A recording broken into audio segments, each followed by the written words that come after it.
Hola, buenos días. Hoy nos toca abordar el tema de enlaces químicos. Entonces, lo primero que tenemos que saber es qué es un enlace químico, ¿sí? Que es lo mismo que una unión química, lo pueden encontrar así también. ¿Y qué es esto? El enlace químico es un conjunto de fuerzas, ¿sí? Que mantiene unido a los átomos en una molécula o bien en una red cristalina, ¿sí? Porque no siempre todas las uniones van a dar lugar a moléculas, sino que también pueden formar redes cristalinas. Ya vamos a ver en qué tipo de enlaces ocurre esto. Pero bueno, el tema es que son fuerzas que obviamente no se ven, ¿sí? Como por ejemplo cuando yo tengo un imán que se acerca a un metal y se atraen, ¿sí? Porque hay fuerzas, en ese caso fuerzas magnéticas, y en este caso va a haber otro tipo de fuerzas, ¿sí? Generalmente electrostáticas. ¿Por qué? Porque acá yo tengo partículas justamente con cargas. Tengo, en cuanto a la estructura del átomo, ¿sí? Que presenta partículas con carga, y también tenemos cuando se forman especies cargadas como los cationes y los aniones. Entonces, ahora tenemos que abordar lo que son los enlaces que tenemos de dos tipos, los intramoleculares y los intermoleculares. Intra significa dentro, dentro de la misma molécula sería en este caso, y ahí vamos a tener tres tipos, covalente, iónico y metálico. Y después tenemos enlaces que son intermoleculares. Inter significa entre, o sea, entre moléculas. Dentro de esos enlaces intermoleculares, solamente en la materia abordamos uno. Hay más, tienen que saber que hay más, pero es el más importante y el que vamos a relacionar con los compuestos químicos y biológicos que tenemos, que serían el puente de hidrógeno, ¿sí? Sería uno de los más importantes. Solamente como en el PDF estaba desarrollado eso, solamente abordé ese tema. ¿Por qué es importante estudiar la naturaleza de los enlaces químicos?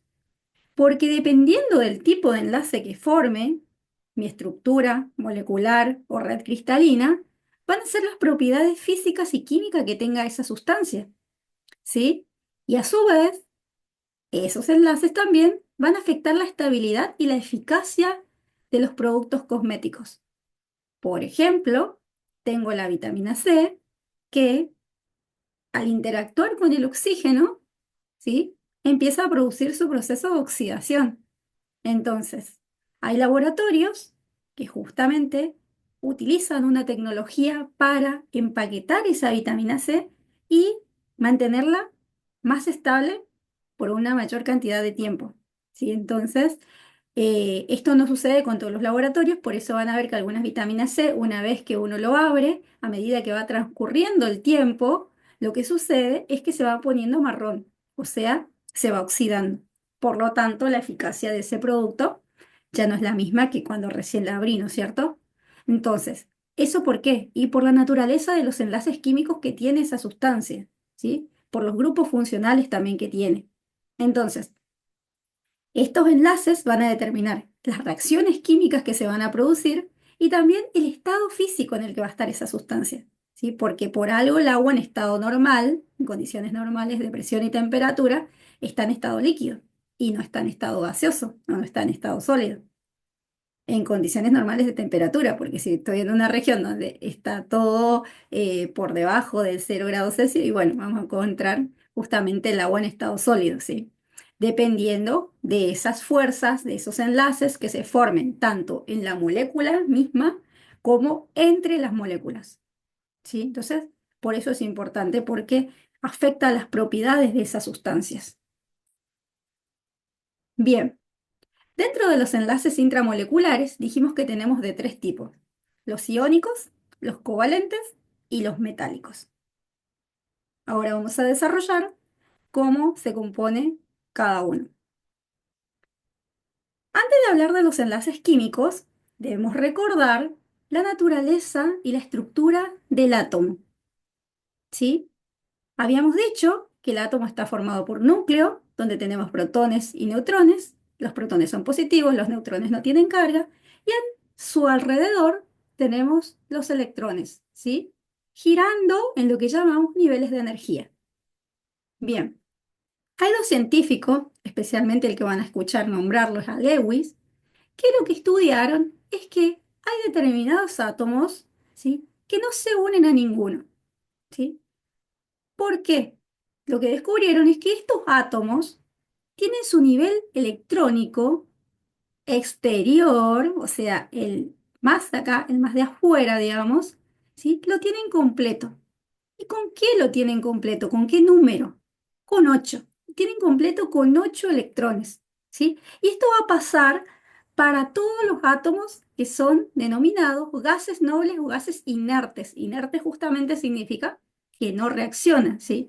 Entonces, todos los átomos que están en el último grupo de la tabla periódica, ¿sí? Vamos a ver aquí, aquí.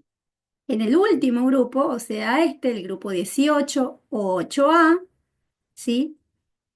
No van a reaccionar, o sea, van a encontrarse como moléculas monoatómicas. Entonces, lo que se descubrió es que ellos tienen su nivel electrónico externo completo.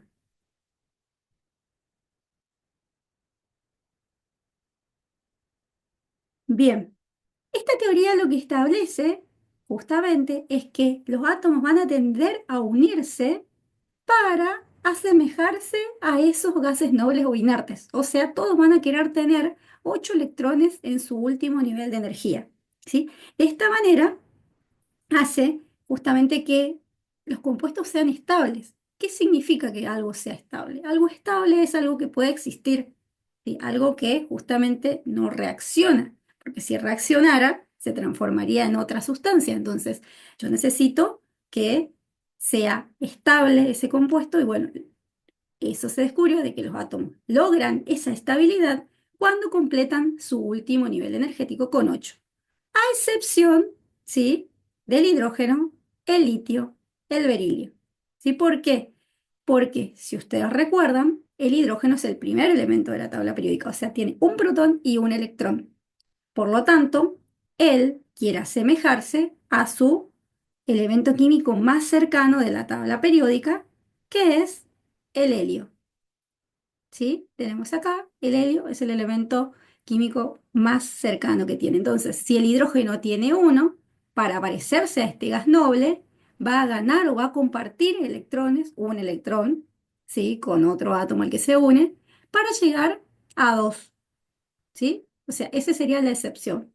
El litio y el berilio también, sí, no sería muy poco probable de que ganara tantos electrones para parecerse al neón, porque recuerden que en la naturaleza todo se hace con el menor gasto de energía posible, así como nosotros, que queremos hacer el camino más fácil. Bueno, los átomos serían iguales, ¿sí? Entonces, es más fácil para el litio y el berilio transformarse en el helio que en el neón. ¿Por qué? Porque está más lejano, o sea, tendría que ganar muchos electrones o compartir muchos electrones para llegar al neón. Entonces, el litio y el litio va a perder un electrón, el berilio va a perder dos electrones y se va a parecer al helio.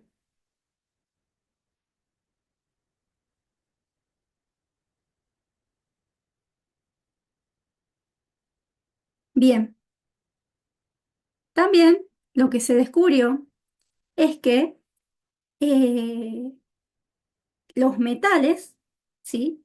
Tienen tendencia a perder electrones para adquirir justamente esa configuración electrónica, van a encontrar, pero ¿qué significa la configuración electrónica? Es esta distribución de electrones, ¿sí? O sea, la configuración del último nivel de energía tiene que tener 8 electrones. Entonces los metales van a ceder electrones para llegar a esos 8 del último nivel de energía y los no metales lo que van a hacer es ganar, ¿sí?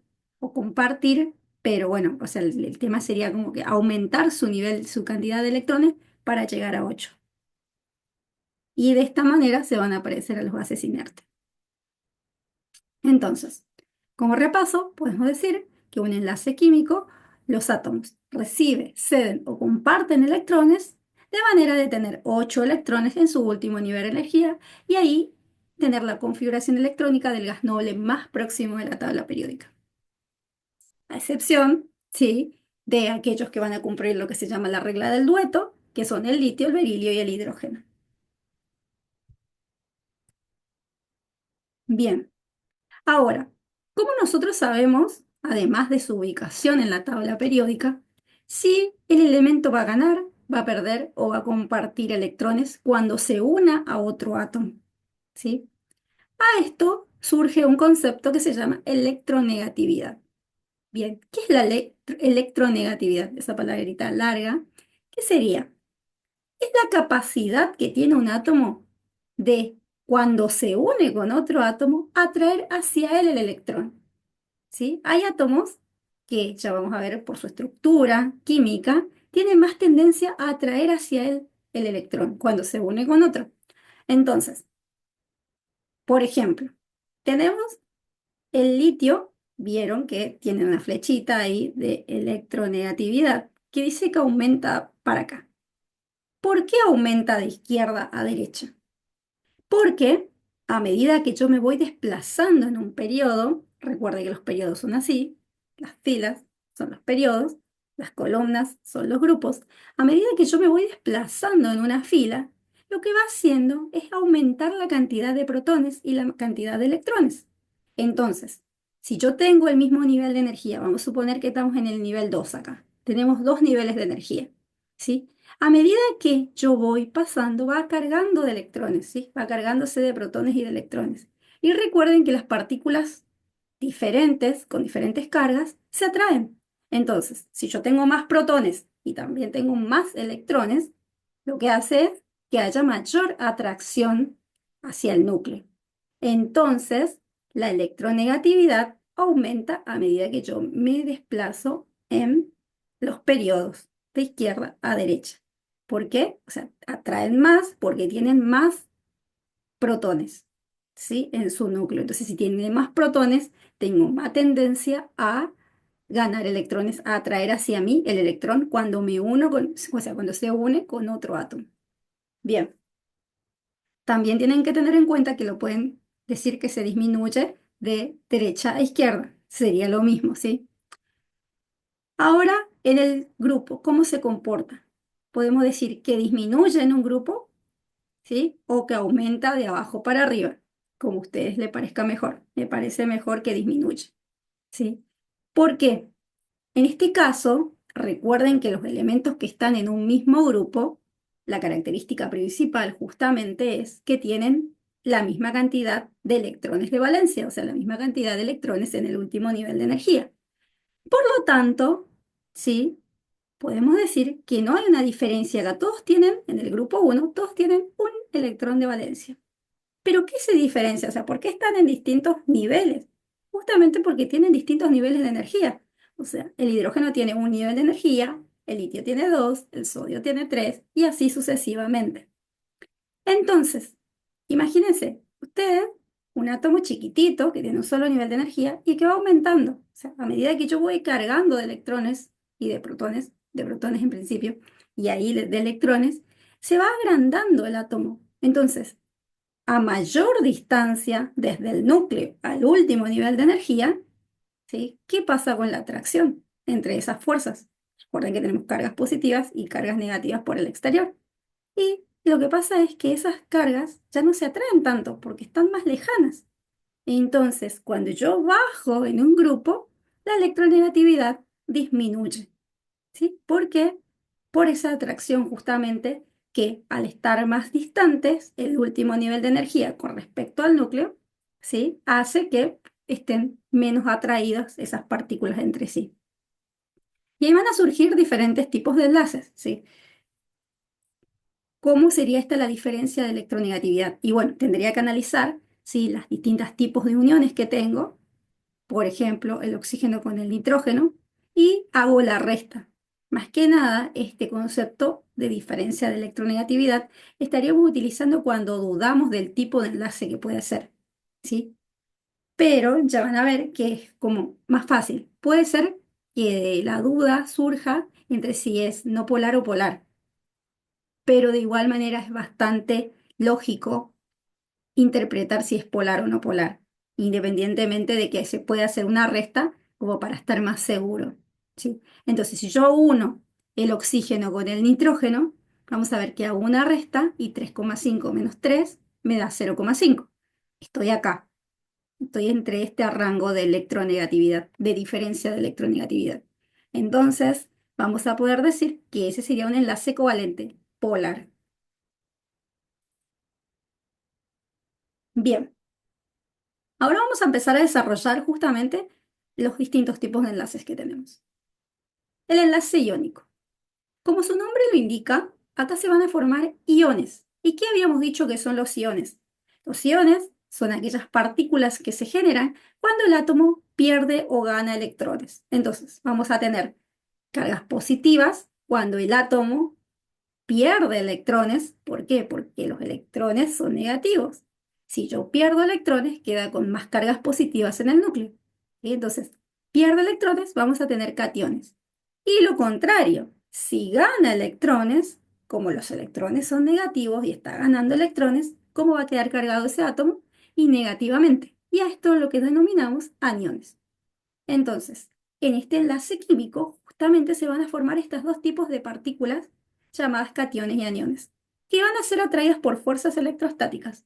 Fuerzas electrostáticas justamente son las fuerzas que se producen entre cargas diferentes, o también puede ser entre cargas iguales, ¿sí? Pero bueno, en ese caso sería de repulsión, fuerzas de repulsión. Y en este caso, particularmente en el enlace iónico, van a estar enlazados, van a estar juntos porque van a ser una fuerza de atracción. Entonces, ¿qué característica tiene este enlace? Que generalmente se va a dar entre un metal y un no metal. Esto, el hecho de que sean partículas con carga, va a influir justamente en la solubilidad que tiene, o sea, en la posibilidad de disolverse en otra sustancia y la estabilidad también que tengan en soluciones acuosas. Un ejemplo que se utiliza mucho para ajustar la viscosidad de un cosmético es el cloruro de sodio, que no es más que la sal común, ¿sí? Seguramente purificada y demás eh, para colocar en los cosméticos y ajustar la viscosidad. También habíamos dicho que la viscosidad era la resistencia que presenta un fluido justamente a fluir. ¿Sí? Entonces vamos a tener un sérum, una crema, una emulsión que tienen diferentes viscosidades, ¿sí? Tienen diferente resistencia a fluir. Bien, entonces, este enlace se va a dar entre un metal y un no metal. ¿Y qué va a pasar? Ahí tenemos que tener en cuenta justamente las posiciones en las que están en la tabla periódica, los elementos que se van a unir, ¿sí? Para poder analizar cuántos electrones va a perder, cuántos electrones va a ganar. Pero bien, acá está ya simbolizado con el diagrama de Bohr. Esto que tienen acá es el diagrama de Bohr. Bien, si ustedes ven, sí, el sodio tiene 11 protones y 11 electrones. Pero en su último nivel, o sea, en su último órbita o nivel de energía, tiene un electrón. Dijimos que tienen que tener en el último nivel de energía 8. Entonces, ¿qué va a pasar con este electrón que está en el último nivel? Se va, ¿sí? Se va a ir. Ahí se va a quedar con 8 electrones en el último nivel de energía. ¿Y a dónde se va a ir? Y se va a ir a el otro átomo con el que está unido, ¿sí? En este caso va a ser el cloro. A su vez, cloro le falta un electrón, ¿sí? Para completar 8 electrones en su último nivel de energía. Cuando ocurre esto, el sodio queda con más cargas positivas porque perdió un electrón. Antes tenía 11 y 11. Al perder, queda con 11 protones y 10 electrones. Entonces se queda con una carga positiva más. Y lo contrario, el cloro tenía 17 y 17 y al ganar un electrón, ahora queda con 17 protones y 18 electrones.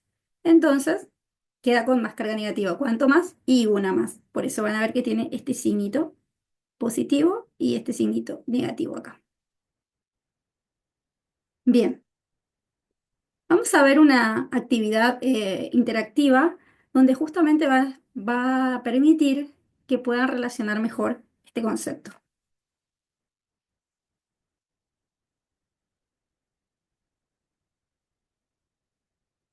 Este enlace va a estar en el PowerPoint y también se los voy a subir en forma independiente. Bien, acá tenemos lo que es el enlace iónico. Entonces vamos a ver el mismo proceso, pero en formato de video, digamos.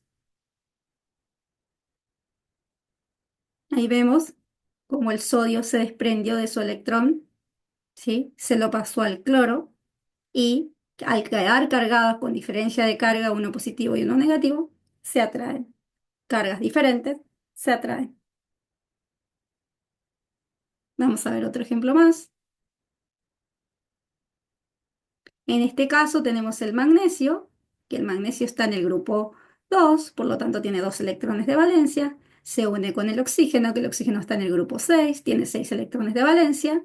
A uno le falta 2 para llegar a 8, al otro le sobra 2 para quedarse con el nivel anterior que es 8.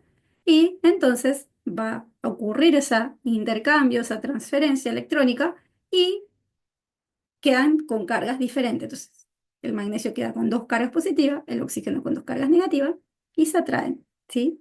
Esto vendría a ser un óxido.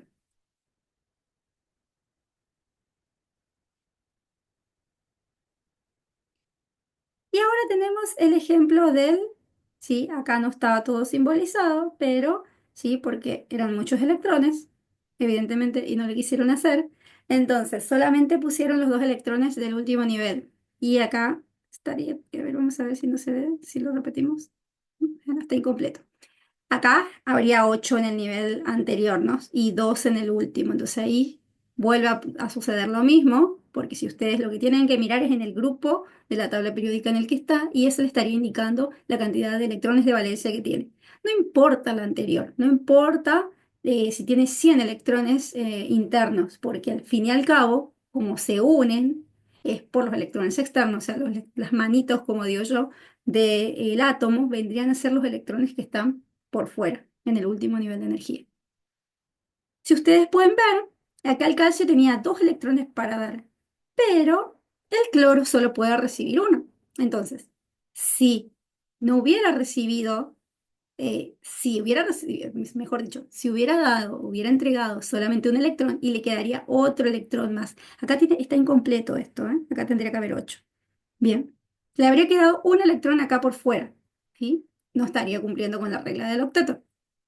Por lo tanto, necesita otro átomo de cloro para entregar ese nuevo electrón.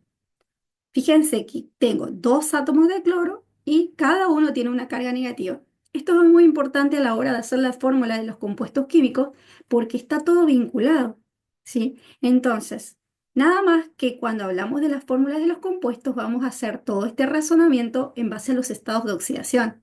Entonces vamos a decir el estado de oxidación del cloro es -1 cuando se une con un metal, ¿sí? Pero el cloro, si ustedes ven en la tabla periódica, tiene distintos estados de oxidación porque estos electrones, o sea, para llegar a 8, él puede interactuar de diferente manera con sus electrones, digamos, y de igual manera llegar a 8. En este caso, cuando el cloro se une con un metal, estaría actuando con el estado de oxidación de -1, que significa que ganó un electrón. Sí,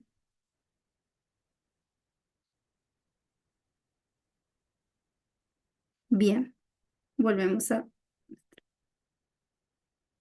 Power.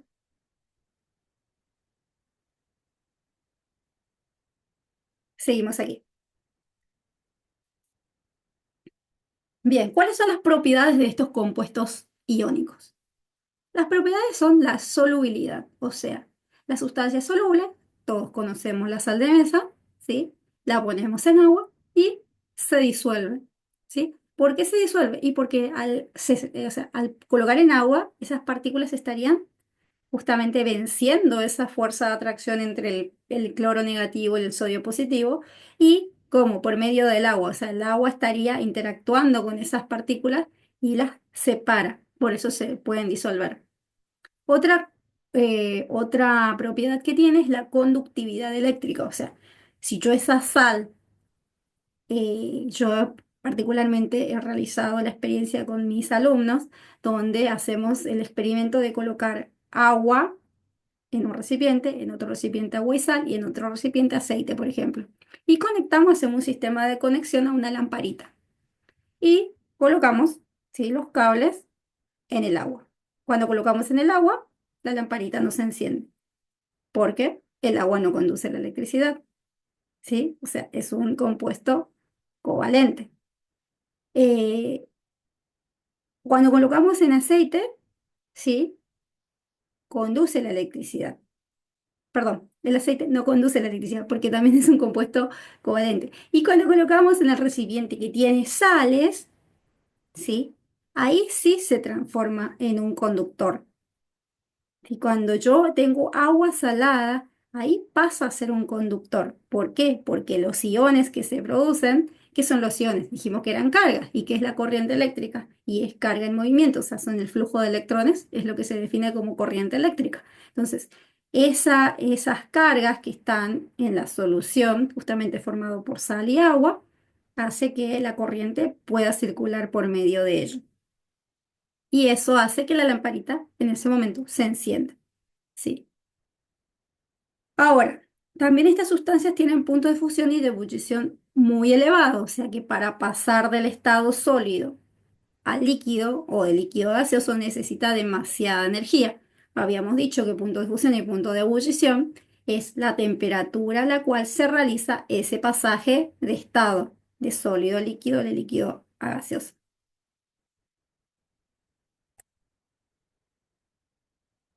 Bien, ahora vamos con el otro tipo de enlaces. Tenemos lo que llamamos enlaces covalentes. Entonces, teníamos el enlace iónico, donde se formaba por la unión de un metal y un no metal, y acá vamos a tener lo que es el enlace covalente. En el enlace covalente, lo que sucede es que ya no va a haber un intercambio de electrones, una transferencia de electrones, sino que va a haber una compartición de electrones, ¿sí?, de los niveles más externos. Recuerden siempre los enlaces con los últimos electrones. ¿Y entre qué átomos se va a dar? Y generalmente se va a dar entre átomos que son no metálicos o entre un no metal y el hidrógeno. Esos serían los tipos. Por eso yo les decía que no solamente tiene que ver con el tema de la diferencia de electronegatividad, sino simplemente uno se puede dar cuenta por los átomos que están unidos qué tipo de enlace es, ¿sí? Metal, no metal, iónico, no metal, covalente, ¿sí? Y metálicos entre sí, enlaces metálicos. Este enlace, como bien lo dice ahí, es uno de los enlaces más comunes en los ingredientes cosméticos, ¿sí? Porque generalmente, en realidad en todo, casi todo lo que utilizamos, principalmente son compuestos orgánicos. Y los compuestos orgánicos tienen enlaces covalentes, ¿sí? Entonces, por eso de ahí su importancia. Bien, ahí da algunos ejemplos, pero como les digo, todos los ácidos, el mandélico, ahora no me sale, la vitamina C, el retinol, todas esas moléculas que ustedes conocen de cosméticos, todos tienen enlaces covalentes, ¿sí? Todos son compuestos orgánicos y por lo tanto tienen enlaces covalentes, el ácido salicílico y demás. Acá solamente nombra los ácidos grasos, algunos polímeros sintéticos y la glicerina. Pero recuerden, nuevamente, son muchos, es una amplia gama de productos. Entonces, repasemos, vamos a tener que el enlace covalente se forma por la unión entre un no metal más otro no metal. A su vez, dependiendo de la característica de estos no metales que se unan, vamos a tener de tres tipos: covalente apolar o no polar, covalente polar y covalente coordinado o dativo. Vamos con el covalente apolar, porque es el más fácil. ¿Cuándo se va a dar este? Cuando se unan átomos que son iguales. Si yo tengo átomos iguales que se unen entre sí, el enlace va a ser covalente apolar o no polar. O bien puede ser cuando sean muy parecidos en cuanto a su electronegatividad. Entonces, tenemos un cloro con otro cloro, como lo indica acá, ¿sí? A ambos dijimos que le faltaba uno para llegar a 8. Entonces, ¿qué van a hacer ellos? Van a compartir esos electrones y ahí los dos quedan contentos con sus 8 electrones en el último nivel de energía. ¿Por qué es apolar? Y porque habíamos dicho que la electronegatividad era la tendencia que tiene un átomo de atraer los electrones hacia él mismo. Ahora, si yo tengo dos átomos que son iguales, ninguno tiene más tendencia a atraer el electrón hacia el mismo. En todo caso, tienen la misma tendencia. Por lo tanto, ese par electrónico va a estar compartido de igual manera por ambos átomos. O sea, va a haber una distribución electrónica simétrica. Podríamos decir que va a quedar exactamente en el medio de los dos, ¿sí? No hay un desplazamiento porque son átomos iguales. Entonces, acá volvemos a explicar, ¿sí? Lo mismo, que hay una diferencia de electronegatividad, no hay una diferencia de electronegatividad, perdón, y que los átomos están a igual distancia de ambos núcleos, lo mismo que le acababa de decir. También se puede dar este ejemplo en el caso del oxígeno. Después ustedes lo pueden leer con más detenimiento. Estos, muchos son cosas de mi material y otros son que corté y pegué de los PowerPoint que nos enviaron, ¿no? Así que toda la información la tienen. Bien. Este enlace también, otro ejemplo, sería en el caso del hidrógeno, pero recuerden que el hidrógeno solamente va a llegar a 2, no a 8. Entonces, si un hidrógeno se une con otro hidrógeno, comparten un par electrónico y llegan a 2. Acá lo que tienen que tener eh, presente, y más que nada para poder ir relacionando con los conceptos posteriores, es que cuando yo tengo una rayita en química, es un enlace covalente. O sea, una rayita en química, cuando tengo dos símbolos químicos y una rayita unidos por una rayita, eso implica un enlace covalente. Bien, ahora, para llegar a 8, ¿sí? Esos átomos pueden compartir no solamente un par electrónico, puede compartir más de uno, se puede compartir uno, dos o tres. Y ahí vamos a tener enlaces covalentes simples, dobles o triples. Este enlace covalente lo vamos a ver particularmente en el tema de química orgánica cuando hablamos de los hidrocarburos, porque vamos a tener los alcanos que tienen enlaces simples, los alquenos que tienen enlaces dobles y los alquinos que tienen enlaces triples. Entonces ahí viene la importancia de poder relacionar todos los conceptos que vamos dando con los temas sucesivos, ¿sí? Porque después van a ver que en los alquinos lo que hacemos aquí va a ser marcar tres rayitas y habíamos dicho que cada rayita significa un par electrónico. Entonces, una rayita es un par electrónico. Si yo tengo cuatro rayitas, que sería tres por un lado y una por el otro, ¿sí? Ahí tendríamos los cuatro enlaces covalentes que forma el carbono, por ejemplo.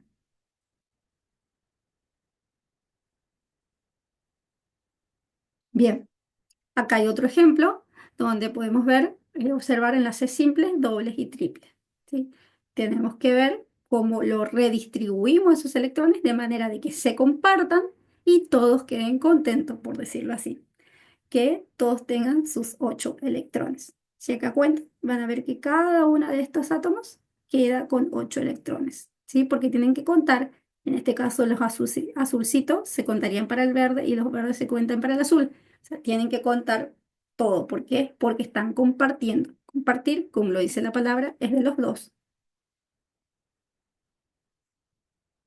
Bien, eso en cuanto a enlaces covalentes apolar o no polar. Átomos que son iguales o que tienen muy poquita diferencia de electronegatividad. Ahora bien, tenemos los enlaces covalentes polares.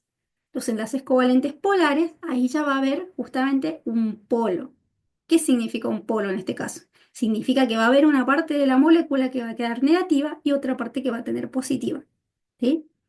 Esto se va a dar, por ejemplo, en los hidrácidos, ¿sí? Ácido clorhídrico, ácido bromhídrico, yodhídrico, fluorhídrico, ¿sí? Donde hay un átomo que va a compartir electrones con otro átomo, pero como es más electronegativo, o sea, tiene más tendencia de atraer el electrones hacia el mismo, se va a desplazar, o sea, la nube electrónica, donde están los electrones, se va a desplazar hacia un lado, ¿sí? Entonces acá vemos el ejemplo del ácido clorhídrico que se utiliza como regulador de pH, o sea, regulador de la acidez en los cosméticos. Si a mí me queda duda, puedo hacer la resta y ver que da 0,9, que si ustedes se acuerdan era entre 0,4 y 1,7, ¿sí? era una diferencia de electronegatividad que correspondía a un enlace covalente polar. Hasta 0,4 era apolar. De ahí para arriba es no polar. Y si es mucha diferencia de electronegatividad, ya pasa a ser iónico. Directamente el electrón se intercambia. Bien, acá vemos de nuevo lo que les decía, que hay una parte de la molécula que queda negativa y hay otra parte que queda positiva. Esta letra griega, ¿sí? Es un símbolo, significa delta, ¿sí? Es una carga parcial, justamente parcial porque no es total, ¿sí? En el caso del cloruro de sodio se producía una carga total. El sodio quedaba cargado positivamente, el cloro quedaba cargado negativamente, pero en este caso no queda cargado totalmente, sino parcialmente. Tiene una carga parcial positiva y una carga parcial negativa.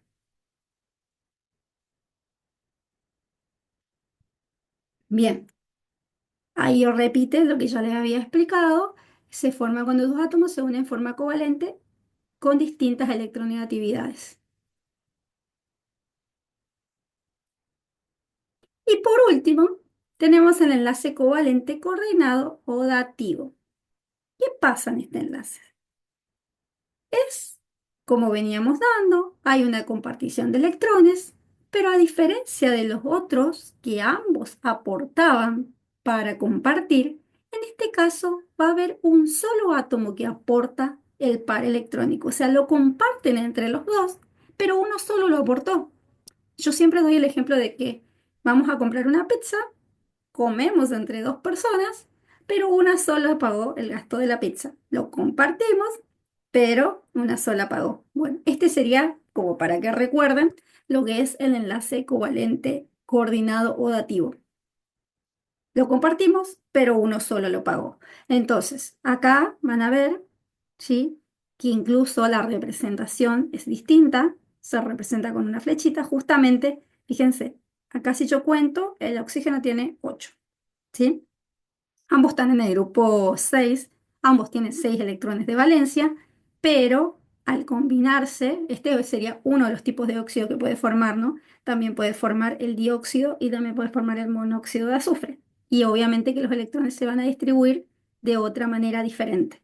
Entonces, acá el oxígeno comparte 2 electrones con el azufre, pero solamente lo aportó el azufre. Entonces, por eso es que van a ver que acá aparece una flechita, ¿sí? Todos no sabemos qué puede tomar. Entonces yo le explico todo, obviamente, si está en el apunte, se los explico por cualquier duda, porque tienen que tener conocimiento de todos, cosa que justamente puedan hacer los razonamientos del tipo de enlace que tenemos. Bien, ahora, tenemos dos tipos de enlaces covalentes, digamos. Enlaces covalentes que forman moléculas y enlaces covalentes que forman retículos, ¿sí? Lo que normalmente vamos a tener nosotros van a ser enlaces covalentes moleculares, ¿sí? Pero tienen que saber, ¿sí? Porque están en el apunte y porque además existen, que también tenemos otros sorios que son reticulares, que es donde van a unirse covalentemente, pero formando una red, ¿sí? Entonces vamos a tener, por ejemplo, el diamante, ¿sí? Vamos a tener, por ejemplo, el cuarzo, ¿sí? Donde forman una red. Y estas uniones formando esta red son muy fuertes. Entonces eso hace que las sustancias covalentes reticulares tengan elevado punto de fusión y elevado punto de ebullición y por lo tanto son muy duros. Imagínense el diamante, ¿sí? Es sumamente duro. Entonces, ¿por qué hacemos la diferencia y por qué? Los que están unidos en forma reticular, formando retículos, no van a tener las mismas propiedades que aquellos que están formando moléculas. De hecho, los que forman moléculas tienen bajo punto de fusión y de ebullición. Entonces, fíjense de vuelta lo que habíamos dicho al principio, que la importancia de esto justamente radica en que cambia la propiedad. Cambio de sustancia, cambia los enlaces, cambia la propiedad que tiene. ¿Sí? Entonces funde más rápido o al revés, no necesito demasiada energía para romper esos enlaces que hay entre esos átomos, entre las moléculas. Entonces, Volvemos a los sólidos cristalinos, son no polares, ¿sí? Porque serían átomos iguales generalmente, son insolubles en agua, tienen un punto de fusión muy alto, eh, son malos conductores del calor y de la electricidad. El grafito es una excepción, ya que el carbono de grafito en ese caso sería un buen conductor y son sustancias muy duras. Eso en cuanto a los enlaces covalentes reticulares, sustancias covalentes reticulares, que, insisto, no son las que se utilizan mayoritariamente, al menos lo que es las cosméticas, sino que van a ser sustancias covalentes moleculares, que sería lo contrario. En este caso tienen bajo punto de ebullición, son baja solubilidad en agua, o sea, se disuelven. Hay que ver también qué partícula, qué molécula, porque hay algunas que son bastante solubles, otras que no. Por ejemplo, tengo el alcohol y tengo el aceite. Ambos tienen enlaces covalentes, ambos tienen, son compuestos orgánicos, pero sin embargo uno se disuelve y otro no, porque bueno, ahí intervienen ya otras propiedades más específicas de la molécula. Son malos conductores de la electricidad. Entonces, si yo hacía el mismo ejemplo que le estuve diciendo de la experiencia y hubiese puesto que lo hicimos también, es azúcar con agua y el azúcar no conduce la electricidad, o sea, el foquito no se iba a prender porque el azúcar es un compuesto covalente y no conduce la electricidad. Y en general, en estado sólido, son blandos. ¿Sí?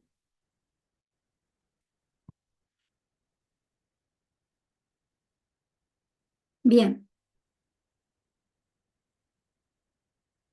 Fíjense que acá yo le traje una tablita justamente con la notación de Lewis, donde podemos ver que los del grupo 1 tienen un electrón de valencia, representados por un puntito, los del grupo 2, dos electrones de valencia, y así sucesivamente hasta llegar al grupo 18. Fíjense que acá queda un hueco porque habíamos dicho que los elementos de transición y los elementos de transición interna tienen un comportamiento diferente, ¿sí? Los orbitales y los niveles de energía se empiezan a superponer, entonces no es tan clara la distinción entre el último electrón de valencia, ¿sí? Por eso es que esta teoría, la teoría de Lewis y la teoría del octeto, se aplica particularmente para los elementos representativos, que son justamente estos, los de las dos primeras columnas, me salteo todos los del medio y me quedo con las últimas de acá. Esos son los elementos representativos que también lo tienen de machete en la tabla periódica en la que se consigue en librería. Dice justamente cuáles son los elementos representativos, los de transición y los de transición interna.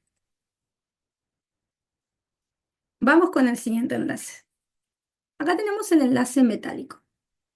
Podríamos decir que este es uno de los enlaces más fáciles porque no tiene mucho análisis, digamos, porque es un metal al lado de otro metal y inmersos esos átomos en lo que se llama nube electrónica o mar de electrones, ¿sí? Que rodean justamente a todo ese conjunto de átomos, porque recuerden que los electrones no tienen una posición fija, ¿sí? Los electrones están girando libremente, sí hay una zona que llamamos orbital, donde hay mayor probabilidad de encontrar a ese electrón, pero no tienen una posición fija. Entonces, al no tener una posición fija y tener muchos metales unidos entre sí, los electrones estarían como por todos lados, ¿sí?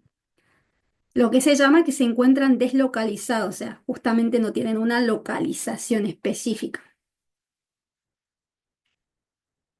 Este tipo de enlaces justamente se van a dar cuando yo tengo metales, ¿sí? Y los metales, como ustedes saben, ¿sí?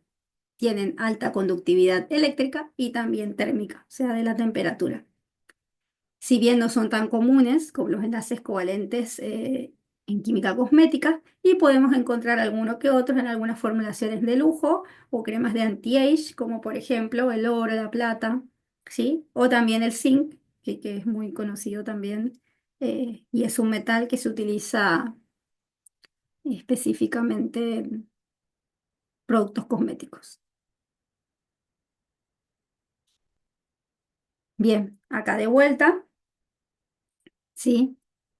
Podríamos decir que estas se asemejan a lo que habíamos dado de sólidos reticulares, sólidos covalentes reticulares, ¿sí? Porque en este caso también forman lo que se denomina un retículo.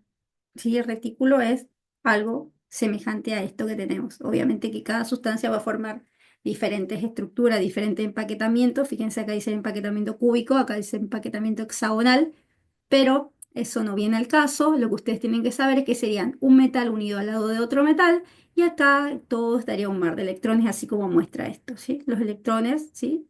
Deslocalizados por toda la estructura.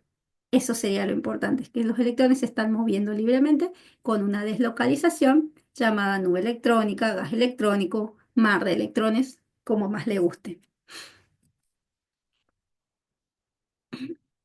Estos enlaces metálicos, o sea, los metales tienen la- las propiedades de, habíamos dicho, conducen la electricidad, la temperatura, son generalmente insolubles en agua, insolubles en solventes no polares, ¿sí? Solo se disuelven en otros metales. Ahí vamos a tener, por ejemplo, lo que se denominan las aleaciones. Tienen un brillo característico, tienen maleabilidad y ductibilidad. ¿Qué significa esto? Que tienen la posibilidad de formar placas, ¿sí? Y formar hilos. Esto sería. Y tienen, a su vez, lo que se denomina una resistencia mecánica, o sea, eh, como los electrones están deslocalizados, la resistencia mecánica justamente es la resistencia a ese movimiento del material en sí.